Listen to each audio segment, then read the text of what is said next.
Perhatian, konten dalam video ini hanya menyampaikan pandangan yang berbeda untuk publik. Dihimbau bersikap positif dan kemampuan yang baik untuk mengenali segala sesuatu yang belum diketahui. Terima kasih. Salam pemirsa, jumpa lagi di channel Mata Ketiga. Sarana kendaraan atau mesin transportasi manusia akan berevolusi, dan memang telah berevolusi, tetapi evolusi ini berada di sebuah jalur yang sudah diprogram sebelumnya. Tujuannya agar sang dewa langit, Anu, datang dan pergi dengan menaiki awan sebagai kendaraannya. Manusia berevolusi sedemikian rupa, dan ketika hal ini merasuk ke dalam kesadaran kita akan menganggapnya itu sebagai sesuatu yang baik. Itu adalah keselamatan bagi umat manusia. Kita adalah anak-anaknya, dan kemuliaan Tuhan akan turun ke bumi. Ini semua sudah direncanakan bahkan sebelum kelahiran Yesus. Marduk memprogram semuanya, dan seperti apakah manusia di era modern saat ini? Untuk diketahui, Marduk juga dikenal sebagai Bel atau Sanda, adalah dewa pencipta Babilonia dan pengatur kehidupan dalam mitologi Sumeria, Akadia, Assyria, dan Babilonia. Implan fungsional antar muka manusia terintegrasi sepenuhnya dengan instrumen manusia. Mereka beroperasi tanpa celah, begitu sempurna. Kita bahkan tidak tahu bahwa mereka bukanlah diri kita sendiri. Di satu sisi, kita tidak punya pilihan. Kita mengira pikiran dan emosi kita adalah diri kita. Ruang dan waktu ini adalah tempat pikiran dan emosi kita berada. Namun demikian, semua konsep ini bahkan pandangan mengenai Tuhan, surga, neraka, jiwa, semua ini hanyalah sebagian dari program. Hal ini terintegrasi secara bersamaan ke dalam dimensi permukaan bumi dan alam baka, dan alam itu adalah bagian dari penipuan. Agar implan fungsional berfungsi, sistem mata otak adalah elemen kunci yang perlu dirancang oleh kaum Anunnaki, yakni sekelompok dewa dalam mitologi Sumeria, Akadia, Assyria, dan Babilonia. Ini adalah kondisi manusia versi 1.0. Sementara manusia versi 2.0, faktor kuncinya adalah DNA. Setelah berhasil, bangsa alien Sirian akan dapat merancang kerangka kesadaran, yaitu kesadaran manusia. Kesadaran manusia adalah kunci untuk mengekang entitas tak terbatas. 3 serangkai kesadaran atau kesadaran manusia itu terdiri dari 3 tingkat interaktif. Tingkat pertama adalah kesadaran atau ketidaksadaran yang membentuk hubungan antara individu manusia dan seluruh ras manusia. Lapisan ini memungkinkan kita untuk melihat apa yang dilihat orang lain, merasakan apa yang dirasakan orang lain, dan mengetahui apa yang diketahui orang lain. Ini adalah cara sempurna untuk menyatukan ras dalam pemisahan.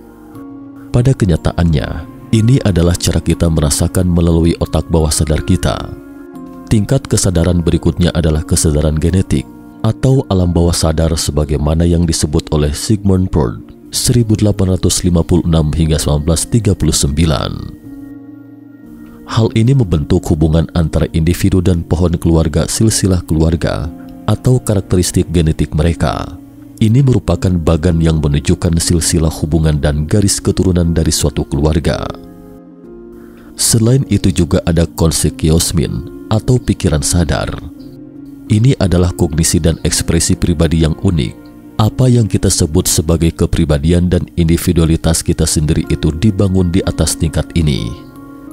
Untuk diketahui, Sigmund Freud adalah seorang Austria keturunan Yahudi dan pendiri aliran psikoanalisis dalam bidang ilmu psikologi. Menurut Freud, kehidupan jiwa memiliki 3 tingkat kesadaran, yakni sadar, prasadar, dan tak sadar. Kesadaran individual sangat dipengaruhi oleh kesadaran genetik, terutama sejak lahir sampai usia 7 atau 8 tahun. Pengaruh dari kesadaran genetik ini pada individu bersifat komprehensif. Mengingat Anunnaki menciptakan bentuk biologis tubuh, bangsa alien Sirian menciptakan implan fungsional, sementara Dewa Marduk memprogram implan fungsional ini sehingga mereka akan berkembang di sepanjang jalur yang terprogram, menuntun pada kembalinya Dewa Langit Anu. Dalam sistem hierarki tingkat kedudukan manusia, Mereka memanifestasikan diri dalam teks-teks agama dan esoteris terkait guru besar dan dewa pencipta. Ini semua adalah bagian dari desain, menciptakan berbagai kelompok agama dan esoteris untuk mendukung hierarki besar, mengatur ras manusia ke dalam hubungan antara guru besar dan siswa, kemudian menciptakan kehidupan setelah kematian multilevel sebagai penghargaan kepada mereka yang percaya dan mentaati guru besar atau dewa mereka. Dari seluruh prinsip di balik semua upaya ini dapat diringkas menjadi satu kata, yaitu pemisahan. Segala sesuatu di dalam lapisan bumi dan kelahiran kembali berada dalam keterpisahan.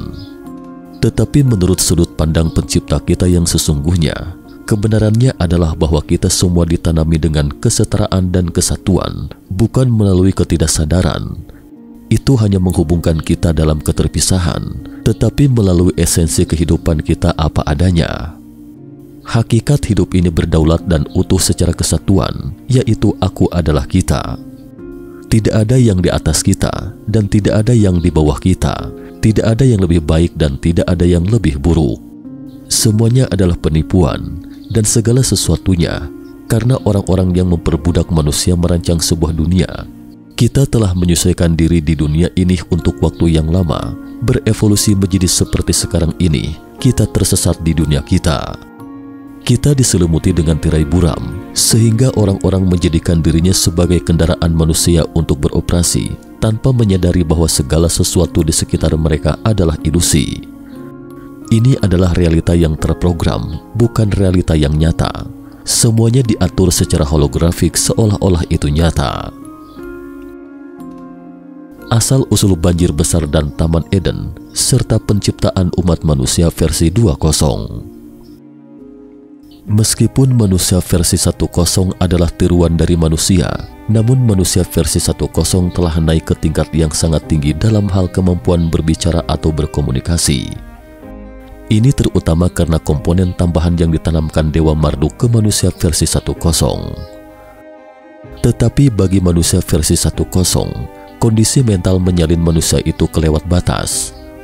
Mereka memiliki penampilan fisik dan pemikiran yang serupa, dan dalam batas tertentu membantu interaksi satu sama lain.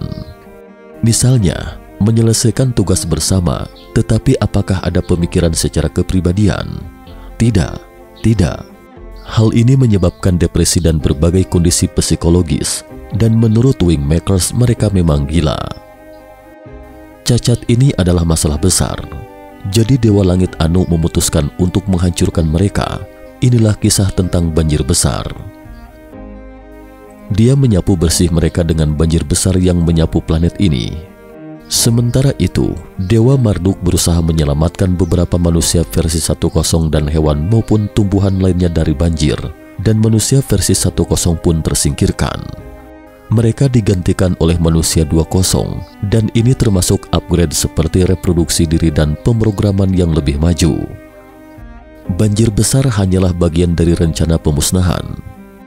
Selain itu juga ada senjata nuklir yang ditembakkan ke planet, tetapi kebanyakan ditafsirkan sebagai serangan meteorit. Namun nyatanya itu adalah senjata canggih yang digunakan untuk menghadapi manusia yang lolos dari banjir.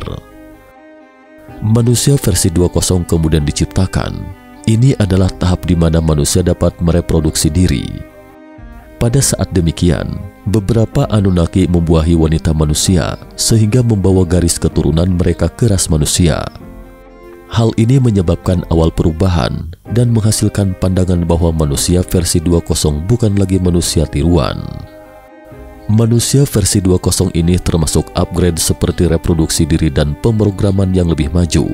Dan pusat dari pemrograman ini adalah pemberitahuan bahwa Anu adalah Tuhan dan akan kembali suatu saat ke ciptaannya. Manusia membutuhkan dewa atau penguasa di atasnya agar mereka mengerti bahwa mereka jauh lebih rendah dari penguasa eksternal. Ini adalah bagian penting dari program pendidikan mereka. Namun mereka Anunnaki mulai khawatir manusia versi 2.0 mungkin akan menjadi terlalu kuat dan memiliki kesadaran diri. Apa jadinya jika sumber kekuatan Atlantis mulai menyadari bahwa itu adalah makhluk atau entitas yang tak terbatas? Mereka Anunnaki bekerja sama dengan Dewa Marduk dan bangsa alien Sirian menciptakan lingkungan Taman Eden menciptakan Hawa dan menjadikannya contoh sebagai pemicu kejatuhan moral umat manusia. Bisa dikatakan bahwa Taman Eden adalah tindakan nomor satu Dewa Anu sebagai Tuhan. Tujuannya adalah membuat manusia versi 2.0 menyadari dengan jelas bahwa ada otoritas eksternal dan mereka diusir dari surga karena mereka mencoba untuk bangun dari kesadaran diri mereka. Ini seperti pencipta yang mengutuk manusia dengan angkara murkanya, dan pencipta ini berharap ciptaannya akan terus mengidentifikasi dengan kostum manusia mereka. Ini seperti mengatakan, Anda jangan pernah berharap akan sama seperti aku, dan ini benar-benar terjadi sebagaimana yang dikatakan Alkitab. Cukup sekian dulu topik kita hari ini. Jika suka dengan video mata ketiga, jangan lupa like, subscribe, dan share. Terima kasih atas perhatiannya dan sampai jumpa di episode berikutnya.